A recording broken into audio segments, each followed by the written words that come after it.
former Alaska Governor Sarah Palin. Governor Palin, it's a pleasure. As always, welcome back to Freedom Watch. Hey, thank you so much. It's my honor. Recently, the New York Times and the Washington Post somehow persuaded the government of Alaska, the folks that succeeded you in power, to release emails that you wrote in your first several years in office. It was a big ho-hum. The liberal media was looking for something scandalous or scurrilous. They found nothing. Why do you think the government even went along with this and disseminated these emails that you wrote? Well, you know, it certainly shows the priorities in what was once a respected cornerstone of our democracy, our mainstream media, and we see that priorities are quite skewed. But with the gusto that they went after my emails from back in 06 to 09 during my term as governor, you know, I hope that folks who read the emails learned a lot about oil and gas policy and how important it is to take steps towards energy independence here in America, which Alaska is a leader of. And fish and game conservation, that was a big priority of mine, and protecting Second Amendment rights. I hope people who read the emails understood why I opposed Obama's stimulus package and vetoed funds out of the stimulus package, and ethics reform that I worked on. I just hope that folks learned a lot from these, I guess, sort of benign and boring emails, but it showed, I think, a picture of what my priorities were. Right. With a servant's heart, trying to serve the good people of Alaska. Well, you know, it showed you hard at work, and the build up to this was a lot greater than the actual reality. The anticipation of it was such a drumbeat. You must actually feel vindicated that there was no there from the point of view of what the liberal media was hoping to find.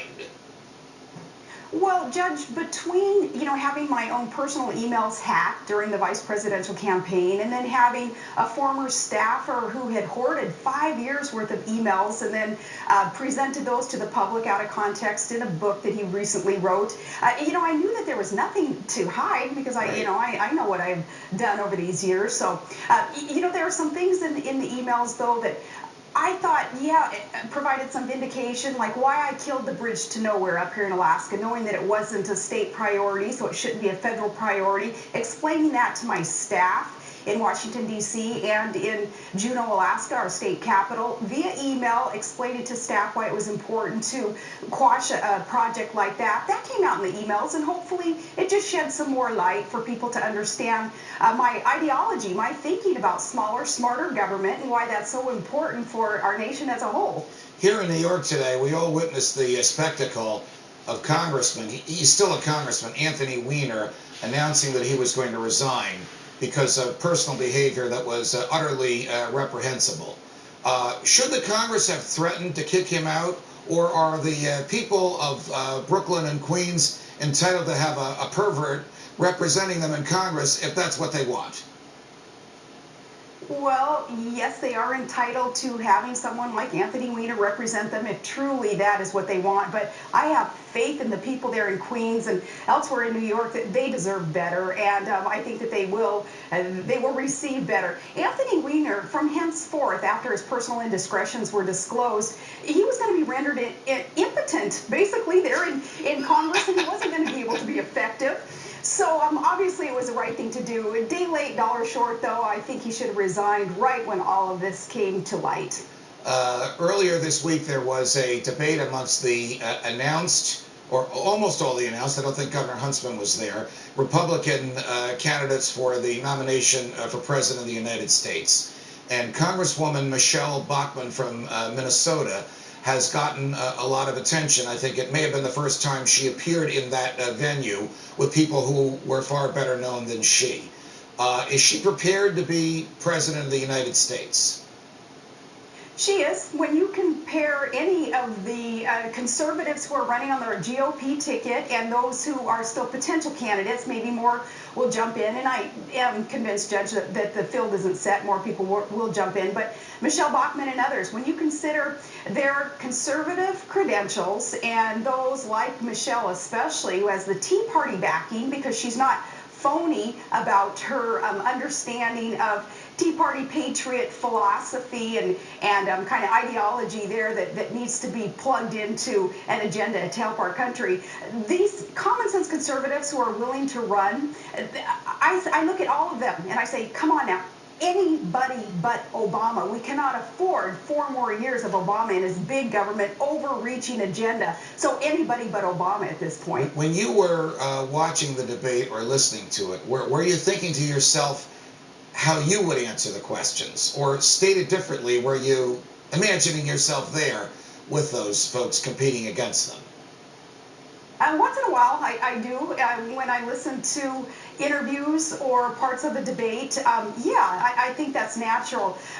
What I would like to see is a little bit more of the GOP contenders not hesitating to call one another out on their records. Right. I think it's important for the public to understand. Here, we condemn the Democrats quite often. I know I do, for not having vetted their own candidate, Obama, and in allowing him to kind of rise to the surface there to become the nominee and then the general election winner a few years ago, and now become our president. He wasn't vetted by the press, but he also wasn't vetted by the own party. So it's kind of hypocritical for Republicans to think, well, we shouldn't be calling one another out on our records, on our associations. It's very important that we do, because that's in fairness to the electorate. They need to know what all of our records are, what it is that we have stood for. And, there's some very, very important issues today, like Obamacare. Did somebody support it in the past? Have they changed their spots? Do they now not support Obamacare? What for? You recently took a bus tour throughout the Northeast, and it caused an enormous stir on the part of the media, in part because they didn't know where the bus was going to go next, but they wanted to be with you, and they wanted to see to whom you were going to speak, and they wanted to hear what your words are. You must know from that experience that if you entered the Republican presidential race tomorrow or in the next month or so, it would be a game changer, that many of the Tea Party folks would coalesce behind you, that most of the current conservatives would say you are the genuine article. Have you given serious thought to how you, Sarah Palin, single-handedly could change this game and give the White House fits? I would love to give the White House fits. I would, because, I would love to stir it up even more and get the electorate to really start thinking about what the solutions are to these great challenges facing America, and how it is that we're going to create jobs, how it is that we're going to get this economy back on the right track, Judge. So I would love to be able to shake it up. But I also know it's not about me. It's not Sarah Palin personally. It's about a message. It's about what it is that I represent. What I represent is this understanding of what the middle class desires in their government. And basically at this point, in watching government grow and overreach and overtax and create such uncertainty in the marketplace, basically what we in the middle class want is for government to just get out of the way. Let the private sector grow and thrive. Let our job creators keep more of what we earn and produce so we can hire more people, and that'll get the economy rolling along. So I know it's the message. It's not Sarah Palin up here in Wasilla, Alaska, and what it is that I personally bring to the table. Who better than you to deliver that message? Is there anyone up there on that stage without you there that in your view is the genuine article? There are a lot of genuine articles out there, a lot of folks who understand those Tea Party principles, and they're common sense conservatives. They understand the free market. They understand that unless we change course very, very rapidly here, our country will be bankrupt. We will be beholden to foreign countries.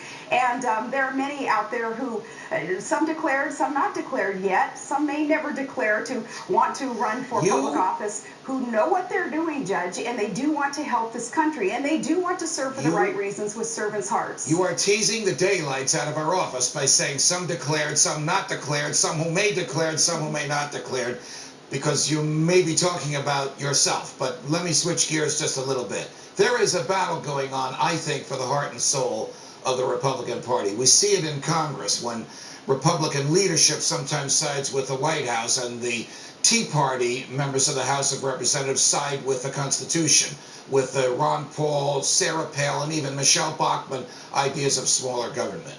Are you clearly on the side of small government? And if the nominee of the party for president is not on the side of small government, but is a big government Republican, will you go rogue, to quote the title of your best-selling autobiography, and not support that nominee if you don't agree with him? Or will you support any Republican over Barack Obama? I'm going to work as hard as I can to make sure that a nominee surfaces who is a supporter of a smaller, smarter government. And then we won't be put in that position of needing to go rogue.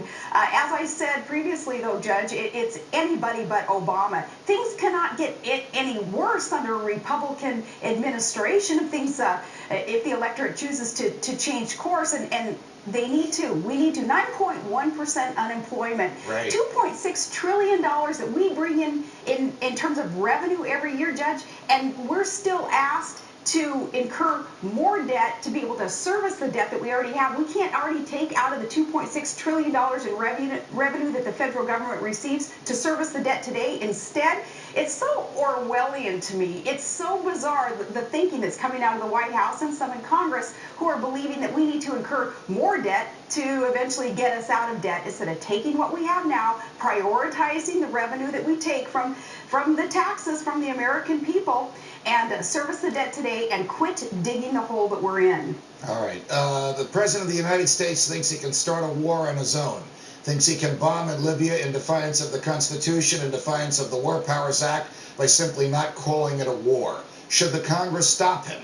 And if the Congress doesn't stop him, should the courts, where, as you know, Republicans and Democrats together have sued the president, should the courts stop him? Congress should stop our president from engaging in a war that A, we can't afford, B, has not received the consent, the approval of Congress, and obviously the War Powers Act demands that the president receive that consent, that approval from Congress. Bush, of course, received approval in the Iraq War. Here, President Obama is thinking that we're not engaged in hostilities, even though we're engaged in dropping bombs on combatants in Libya, and we're calling that something other than a hostility. Well, President Obama is wrong on this one. Representative Boehner is right in passing this resolution, calling the president on this. I don't want to have to kind of solve the foreign policy problems that we have via the judicial system. It needs to be in Congress that we resolve this, so I do support Boehner's resolution on this. Governor Palin, what a pleasure to have you. Thanks for joining us.